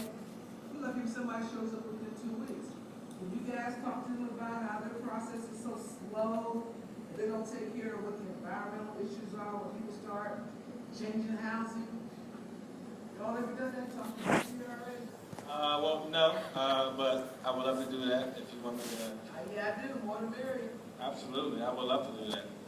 And, let me quickly say thank you for that speech you gave earlier. It was beautiful. I really appreciate that. So, really point out the resident. I really love that. So, thank you. And thanks, everyone. Unless anyone has any other questions, happy International Women's Day, and enjoy the rest of your night. Thank you, Jeremy. Last presentation with the understanding that OPC may slip in somewhere is DDOT. Commissioner Miller, if you can introduce this or set it up, since you were kind enough to make the invitation. Yes, hi, this is George Brandon, and he is the pedestrian coordinator for DC. And just to point out that there's only one in all of DDOT, and this is him. He has been kind enough to come and speak with us at the last minute regarding the 14th and Irving all-red pedestrian stop intersection. Okay, sure, got it. Thank you. Is this working? Okay. And thank you again. Sure. Thank you, Commissioners and Commissioner Miller for inviting me. I'm here in a very preliminary capacity because next month I'll be back and I'll be with our chief signal engineer as well as I think the planner who oversaw the development of the Crosstown study. How many remember the Crosstown study? Went to any of the meetings? Okay, a few hands. Good. So the proposal or the recommendation to look at the feasibility for a Barnes Dance crossing at 14th and Irving came out of the Crosstown study. And they've done the analysis and found that it will work pretty well, is the basic conclusion of the more detailed traffic analysis that was done. So how many of you know what a Barnes Dance is? A few hands going up. Who's been down to 7th and H in Chinatown? Right, that is our first modern Barnes Dance. How many old timers remember Barnes Dances downtown? I thought maybe some hands might go up. So back in the day, there were many of them in downtown DC along the 14th and 14th and G, 12th and G, all around downtown. And what they basically do is they create a phase where the cars are all facing a red light, and pedestrians are allowed to cross the 4 crosswalks around the edge of the intersection, but also diagonally if they so choose. And there were a lot of advantages to that type of crossing. One of the disadvantages, and that led to a lot of them in many cities going away, is that they tended to back up traffic a little bit more because they served pedestrians so well. And that is one of the main reasons that they were taken out over the years in many big cities. They got the name of Barnes Dance because of the traffic engineer Henry Barnes. He didn't invent it, but he popularized its use in Denver, Kansas City, Baltimore, New York City, and then in DC. And a reporter once wrote, Barnes has made people so happy they're dancing in the streets.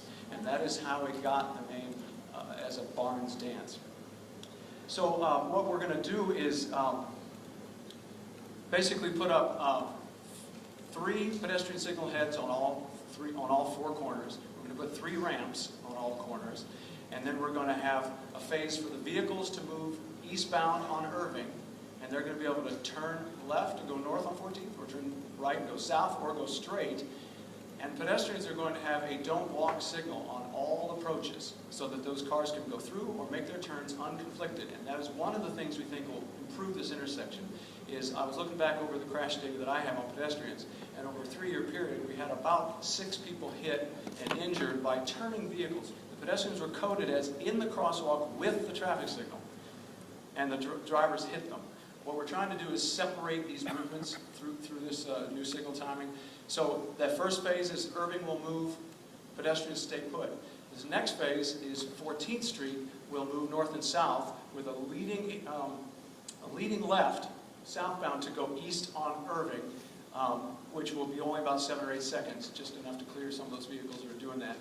During that time, pedestrians can cross on the east side of the intersection, across Irving, because it's a one-way street, so there's no cars coming the other way. So that crosswalk, the service of the crosswalk on the east, on the west side, I misspoke, on the west side is going to be really good because you'll be able to walk on that crosswalk when 14th Street is moving, as well as during the all-red phase. So then when 14th Street is done moving, then all approaches for vehicles are red, and pedestrians are going to get about 30 seconds of all-red time, and the pedestrians can walk diagonally or across the regular crosswalks. So that should provide a lot more and better service and safer travel through that intersection.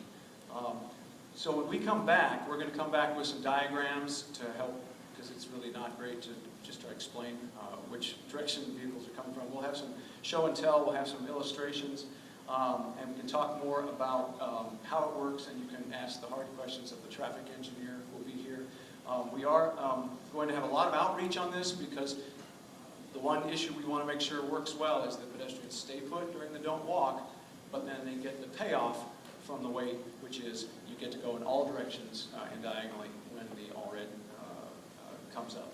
So we'll be back. And the one issue that we talked about, that Commissioner Miller and I talked about, is that you can, if you want to wait on voting on the resolution, you can until the April meeting, because the NOI, the Notice of Intent that DDOT sent out, is not, your response does not need to be in the same deadline. You all have, we give you great weight here in ANC, so you can give us your resolution and after the April meeting, and we want to be here before that vote so that we can answer any of the questions. Let me ask you one question. Because I believe it was, is it March 18th? It's March 18th. Is when public comments can be sent to you. So if that deadline is not binding to us, what is our deadline? Well, we'd like to start construction on this in late spring, is what we've been saying, which is May, towards the end of May, depending on lining everything up. Actually, it's working days, 30 working days, so I think it's actually towards the end of March. Okay. That the NOI deadline is. We would like your support. We want everyone to be comfortable with it, so and we want your help in implementing it, because there's going to be, we want to get the word out through outreach, and you can help. So I don't know, I'm not sure what a deadline would be. Okay, well, the reason I ask is simply because I think this is important. I think the community should get every opportunity to understand what this is. The reason I encouraged Commissioner Miller to invite you tonight is so that people who are at the meeting would know that they can weigh in directly, but that window is shutting. And then after that, they will have to weigh in through us as their representatives. Yeah. And so, personally, I understand this enough where I'm comfortable with it. I know others are not. So, yeah.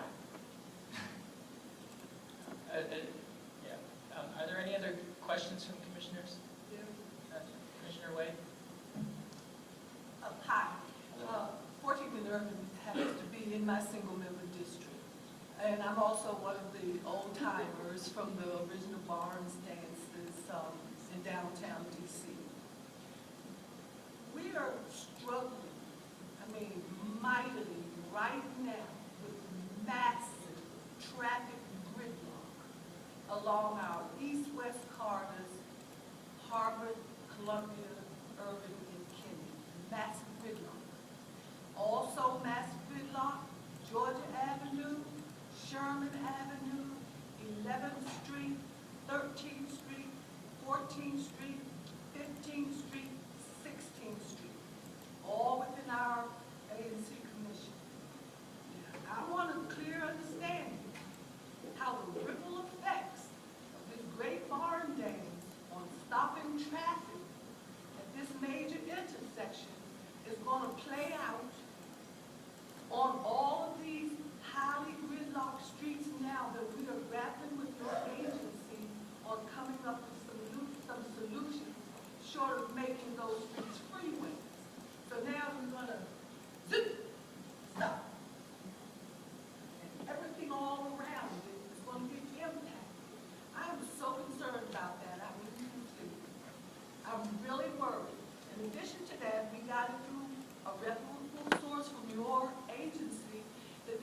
talking about removing parking lanes from Columbia Road and Irving Street to make dedicated bus route lanes, and taking parking lanes from Kenyon Street and Harvard to make dedicated bike lanes. All of this impacting this massive gridlock that we have. And here's a cute little barn dance that's not going to solve any of our problems, because nobody, not a single pedestrian, because I'm up there every day, pays attention to the don't walk signs. So I love your plan. I know all the work that goes in it. Having been an agency director and worked for DC government for 20 years, I know the hard work that goes into these plans. But the ripple effect, when everybody is not in one big agency-wide meeting saying, what y'all got on the plans for Ward 1, ANC 1A, particularly, how are we going to coordinate all this confusion up there? Don't forget, in that same breath that we're talking about all of this, we're adding massive high-rise apartment buildings, bringing in hundreds of new vehicular traffic that goes to that. So, I mean, when you guys talk, I really want attention paid to the diverse critical areas. Yeah, no, it's an excellent question because, you know, the signal timing does change and it has a ripple effect, as you say. The chief signal engineer, Wasim Raja, he can address that. Can you reach out to me before our next meeting? I can tell him. Okay. Yeah, I can give you a call. Yeah, it's a very good question. So he works on all the signal timing around the city, so he's very familiar with this corridor and the cross streets and all the trade-offs that are involved in these kinds of things. Commissioner Farr? It'd be really nice if all where the gridlocks are on Sherman and 14th Street, 15th and 16th, you have a person out there who represents your agency about keeping traffic going, stopping traffic from stopping in the intersection. But no matter what time of day it is, he really could do a big, good bunch of good work. If you guys would put somebody out there, help them with the traffic flow so people won't impede traffic. And we don't have to worry about our pedestrians getting run over. But the way things are right now, and given your reputation about how you all make decisions and really don't talk to us, this is your big chance to show that you're about what we're trying to say. No more business as usual. Everybody's got to get involved so everybody stays safe. And a person out there with that stuff on their arm saying, I'm the controller of traffic, will be a big help so somebody doesn't get run over. Yeah, I guess you're talking about our TCOs? Yes, sir. Yeah, we have a limited supply and an unlimited demand for them. So You got so many people giving parking tickets, it doesn't make sense. yeah, that's So DPW, that's not us. Okay, I'm gonna ask you. So it would be good, if you want more TCOs and crossing guards, that's a budget issue, it really comes down to budget. So, you know, lobbying your council. You're gonna help me, right? Because you're not gonna just pass the buck, right? You're gonna help me lobby them.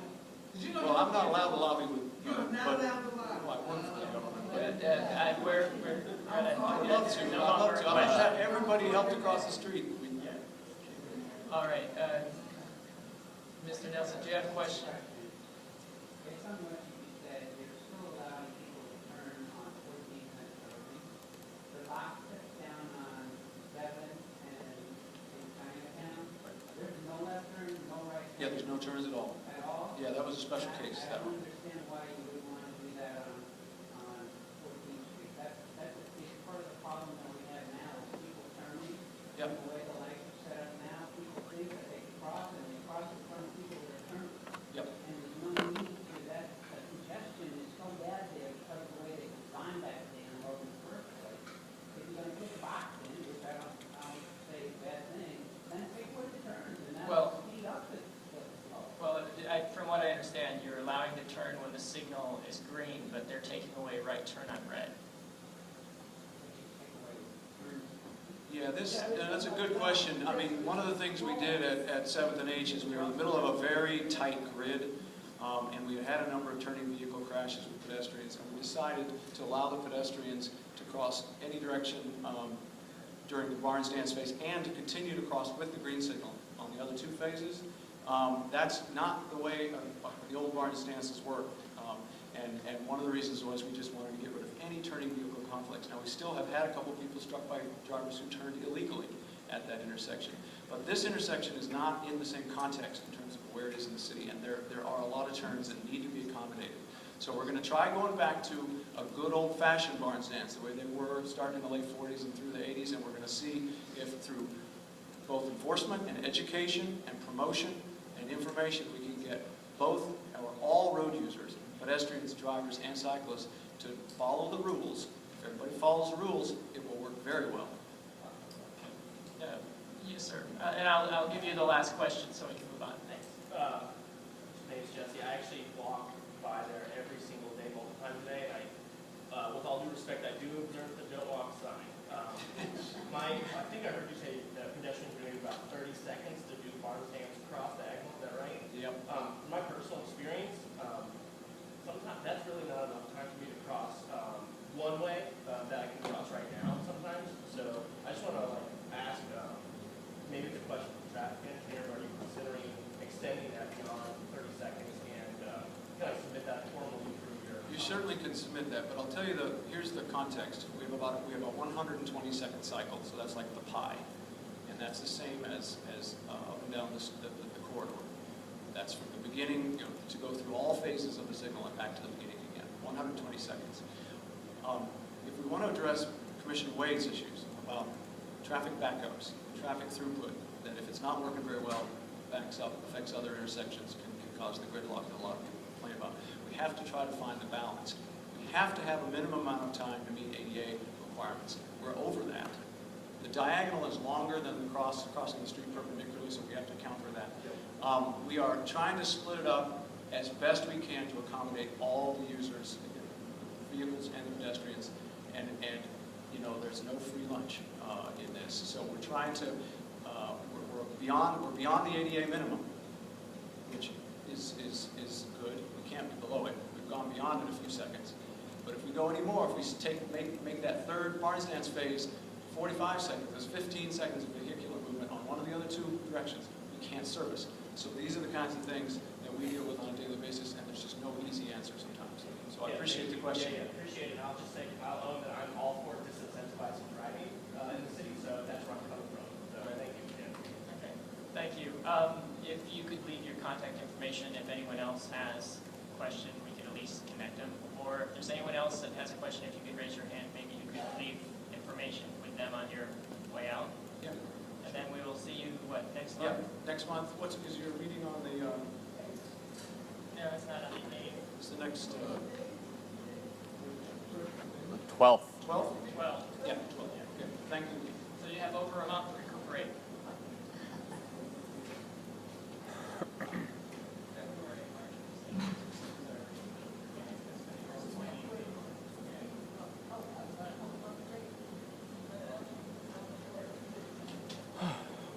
Okay, moving into administered matters, unless OPC.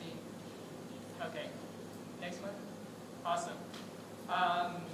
Commissioner Varchek, could you take roll call? Yes, thank you. Commissioner Barron. Here. Commissioner Wright-Smith. Present. Commissioner Barchek, present. Commissioner Mortazavi. That's 6. Six.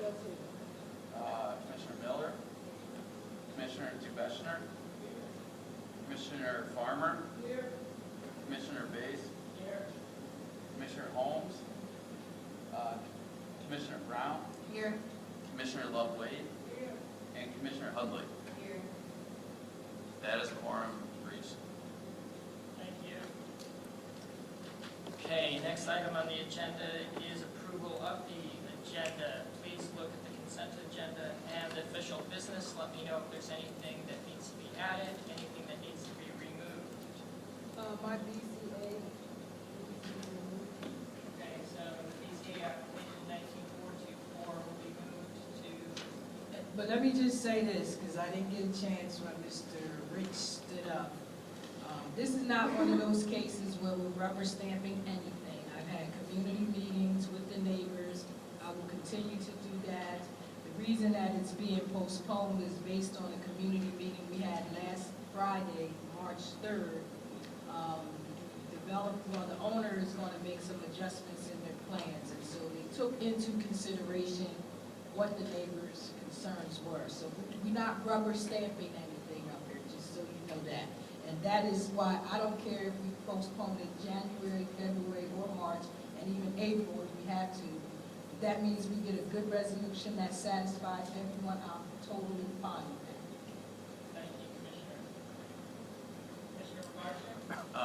I would propose that we move the resolution of support of DDOT intent to install red to next month after we have a chance to have a presentation from DDOT. Okay. Thank you. Thus far, we have, the DDOT, all the bar stands to be moved to next month, once we've had a presentation and the BCA application. Are there any other additions, changes?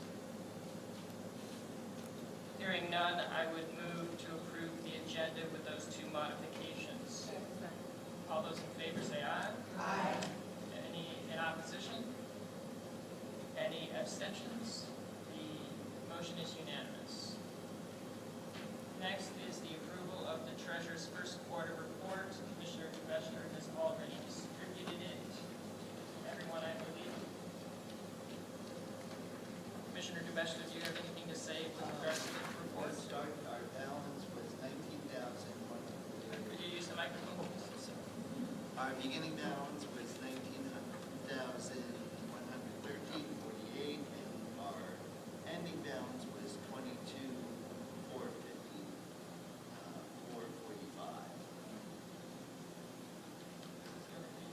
62.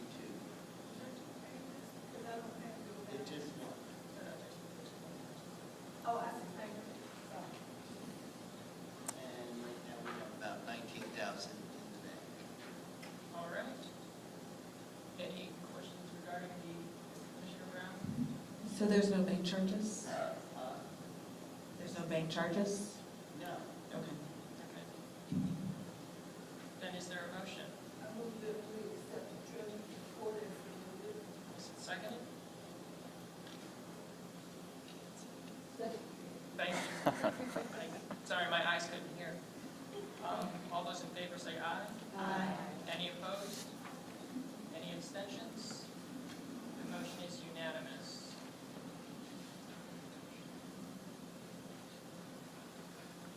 We will now move to the consent agenda. On the consent agenda are approval of the February 2017 minutes, a letter of support for the Columbia Heights Farmers Market, a letter of support for the Love March, and a letter of support to paint the mural at 3124.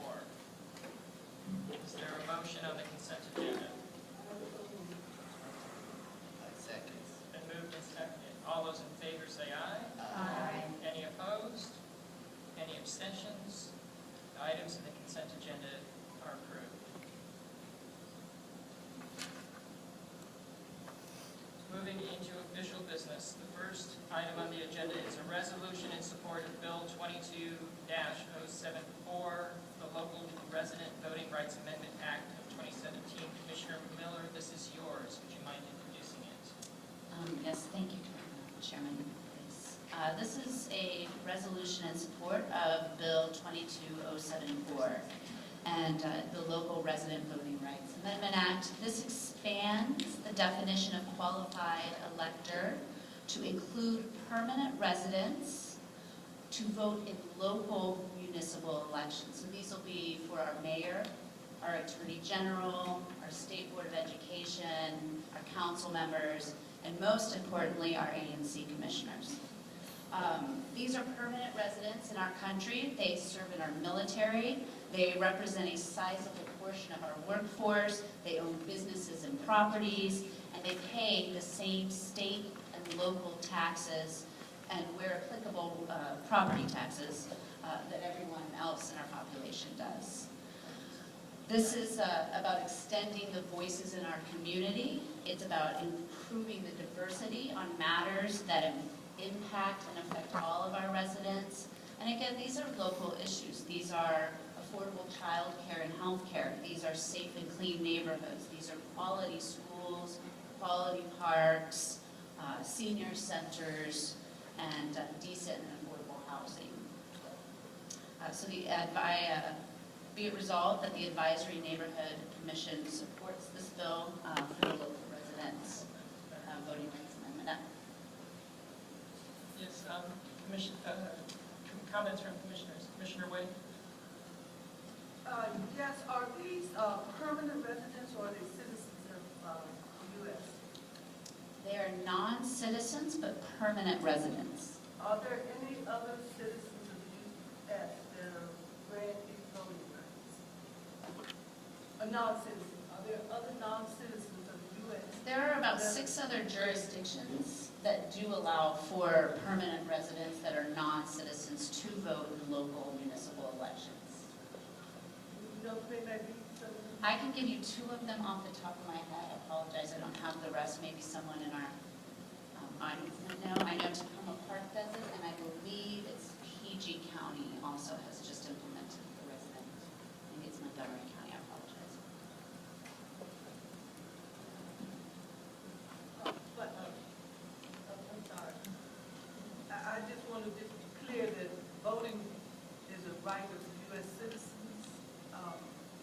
Basically, that's the right of citizenship.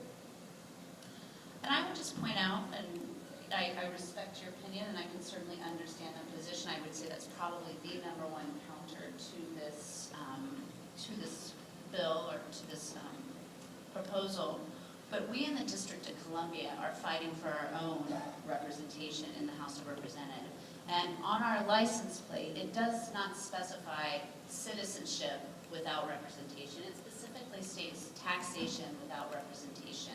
So I think looking at municipal elections and giving residents who pay the same taxes, who participate in our military, giving them a voice in local matters. This isn't extending to federal, that's a whole other issue that's beyond the purview of our ANC.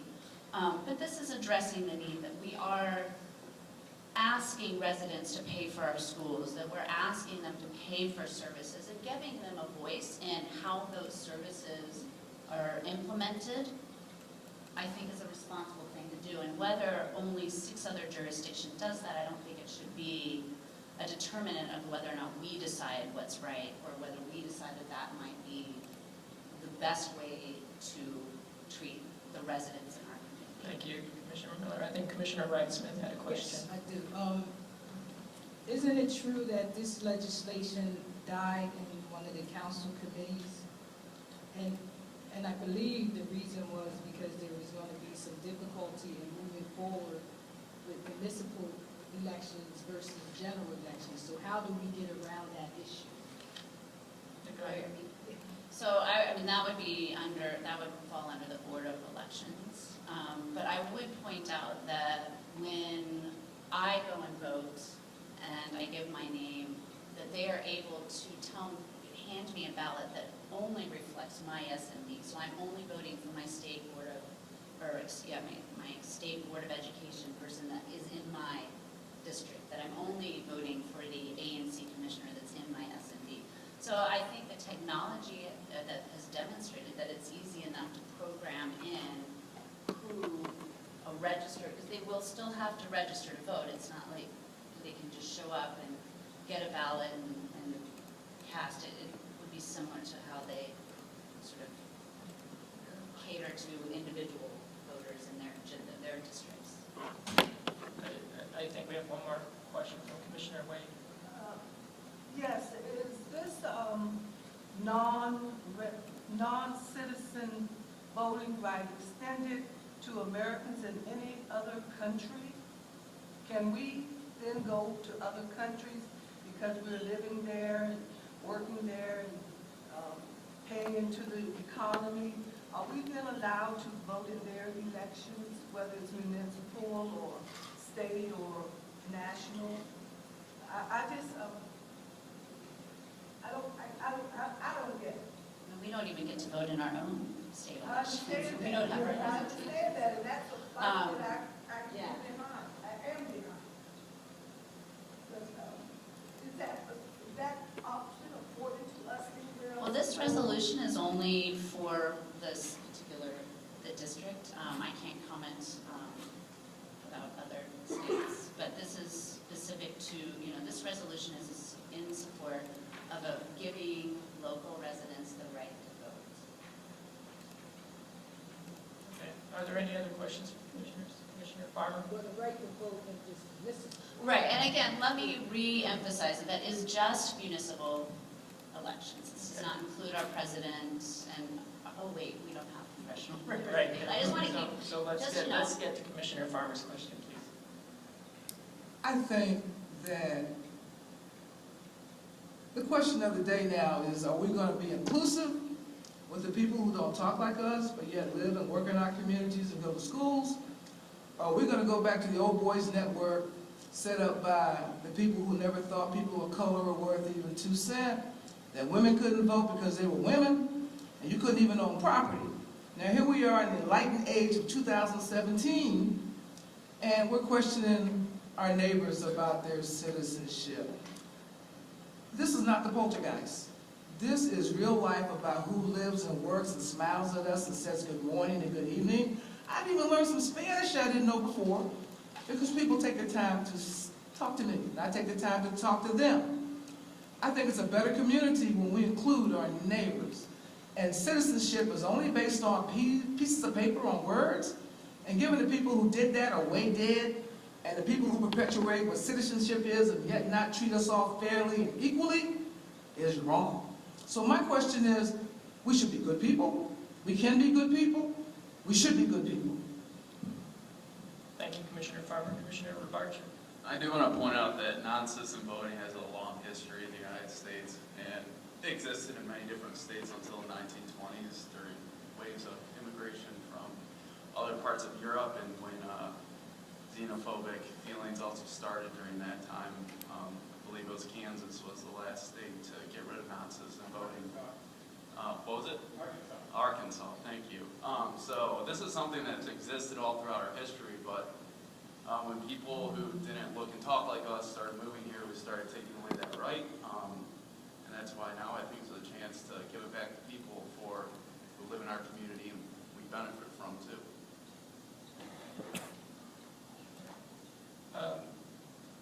Yes, sir. I see one question in the community. Yeah, my name is Joel Petrino. I'm actually an Ecuadorian citizen and a permanent resident here in the United States. I've lived in D.C. for about 2 years. I'm very Diaz, involved in the community plus with my wife. An educator, I'm a pastor. We serve on the board of the Home Behind Main Street. We try to do as much as we can. I pay taxes. I'm affected by the great local traffic in 14th, and I want to have a say who speaks for me.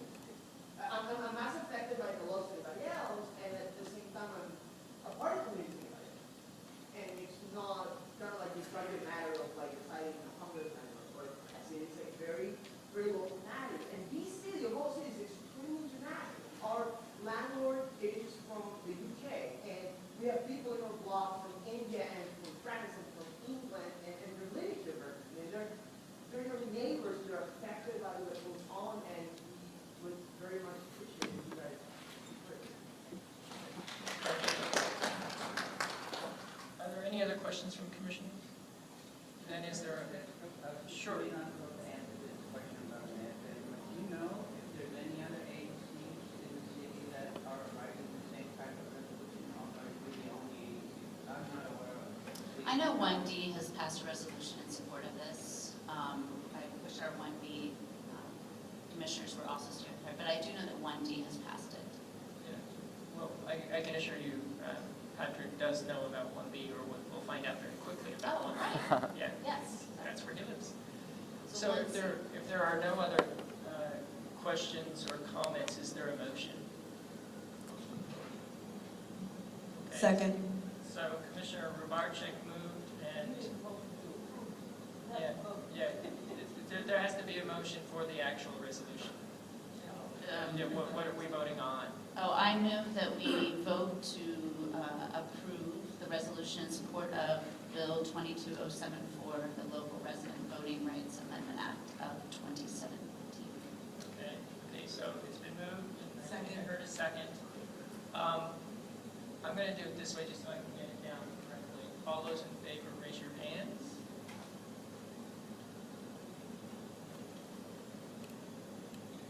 Okay. All those opposed? All those abstaining? Roll call vote? We've already taken the vote. So I should call that before y'all. Yeah, you can always ask for a roll call vote. It's not always necessary, but the vote was 8 in favor, 1 against, and 1 abstention. So the motion carries. That is when you voted against, in case somebody missed it. Okay, we will now move on to the next item on the agenda, which is the resolution in opposition to the Small Business Parking Permit Act of 2017, which I'm happy to introduce. On February 22nd, Council members Robert White, Nadeau, and Brandon Todd introduced a resolution or a bill called the Small Business Parking Permit Act of 2017. And the long and the short of it is, the proposal is that any small business with 10 employees, defined as 10 employees or less, that are on a commercial block, but on a parcel that abuts a residential parking permit block, that the same rights be extended to every employee in that business to be allowed to have the RPP parking sticker on their car and park in the neighborhoods at the same low price of $35. I do understand, I believe, what the attempt is trying to get at. However, I will be introducing this resolution opposed to that bill because I think it, for the following reasons, I think it promotes a greater overall reliance on automobiles. It offers no rationale for extending parking benefits to non-district residents. It does not audit the current availability of on-street parking or require DDOT to perform a transportation impact study on a neighborhood-by-neighborhood basis. And it doesn't take into account the deeply subsidized fee currently extended to district residents. I will also say I do have a little problem getting my mind around this simply because we are seeing more and more development in the city where the development it's requesting exemption from off-street parking requirements. And the deal that the zoning commission seems to be making with the devil is in order to approve that, they're denying the residents of those buildings from participating in a program that now we're trying to extend access to. And it just seems that if we're going to be thinking about extending it to businesses, we also have to stop denying it to future residents. It just seems like there's a basic unfairness here and that we don't have data to support what has been proposed. So for all of that long-windedness, I'm open to questions or concerns. Yes. You can be the first one. Well, my concern is just the impact on the parking. Sure. My concern is the impact on the parking in the neighborhoods. I'm just thinking about the few little businesses we have in our neighborhood, and if each business can get 10 parking passes for their employees, we can't find parking now. I know some of you are not sensitive to us drivers, but I have a disabled husband, and I need to be able to drive around. I need to be able to find a park when we get home. And so I'm very concerned that, I don't know which council members are supporting this, that, because they haven't reached out to any of us to discuss it. This concerns me a whole lot, and I would definitely be opposed to it. Yeah, I'll tell you, I said it briefly at the beginning, but the council members that introduced this are Robert White, Brian Nadeau, and Brandon Todd. Now, I understand Mr. White and Mr. Todd both live in Ward 4, where parking may not be as big of an issue, and they don't have as many RPP blocks.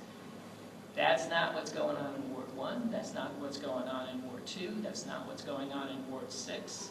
I think that personally, if they were going to entertain something like this to find a balanced approach might be placards that are no more, and I would say maybe no more than 3 that are within the business that they can then give to the employee to maybe park in a metered space if that's required, but giving out maybe 10 stickers to a car that may be used when the employee's working and may be used when they're not working. I just think that it's flawed. My question goes to empty. How can you tell me it's okay for me to give basically a $35 a year parking bill to anyone, whether they live in DC, Maryland, Virginia, whether they live in the neighborhood or not, because they work for a small business? When you have just as many businesses and more employees who work right above that business, and they don't get it. We have residents here who because their developer wanted to build a building has prevented them from getting residential parking permits. How can we then turn around and say, y'all come on, because y'all been asking us, you've been talking about it for several years, so maybe because you keep repeating it, it sounds like a good idea, even though it's a horrible idea. So I did question, and I would say, well, we're only talking about during the day, but that didn't say anything about during the day. There's no time restriction. No, it didn't say during the day when people aren't using their parking spaces. So obviously, they haven't driven around Ward 1A in their decision-making or in their fact-gathering, because there's not that many parking spaces. None, in fact, on the corridors that they're really addressing. You ride around in some of the neighborhoods that have RPP during the day, early hours. You may see spaces, but definitely not in the business retail areas where you're talking about. So you're talking about, one, they're already complaining that they don't have space, no parking for their clients, their customers. So they're going to take what little parking there is and now give it to their employees. Thank you. Commissioner Farmer.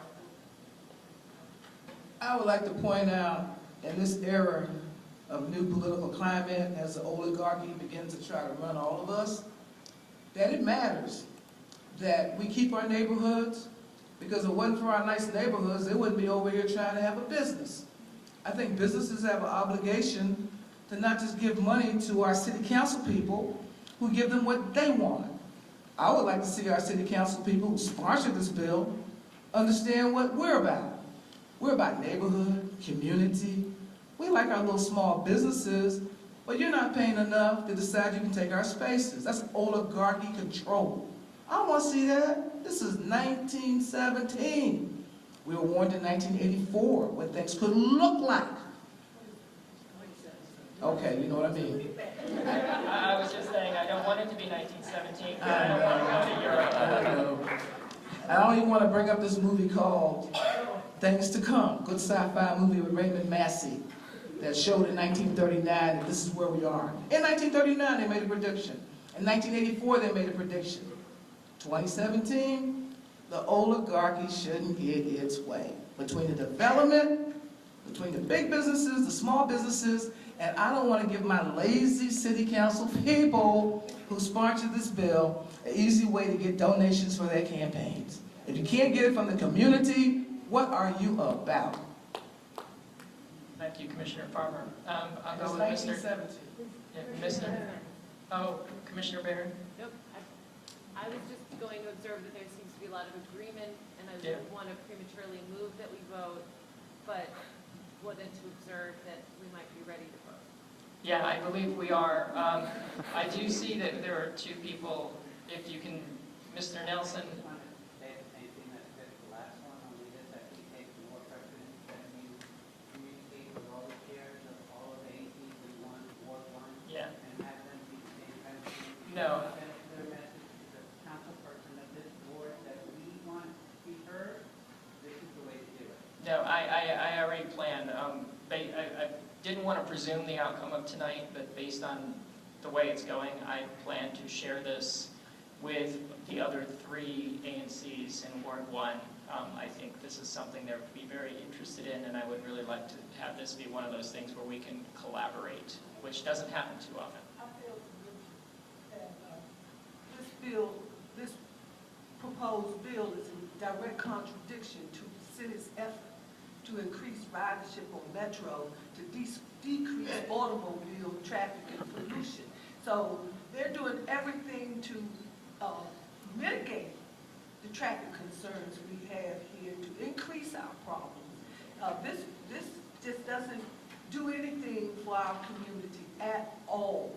Nothing for the people who live in this community, not who work in this community, who have a responsibility to get to work like everybody else has a responsibility. Without, unless their company is paying for their parking, they can park all day down in DC, what, $10 a day? That's right. Thank you, Commissioner Wade. I'll take one final question.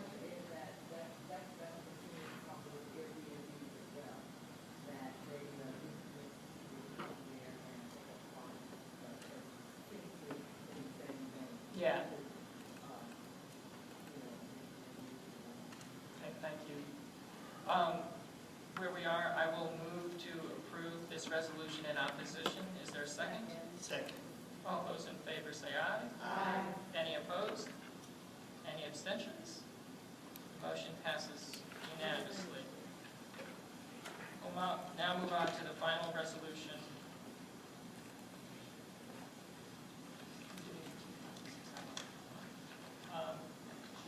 Final resolution is in support of the Community Use of School Facilities Task Force Establishment Act of 2017.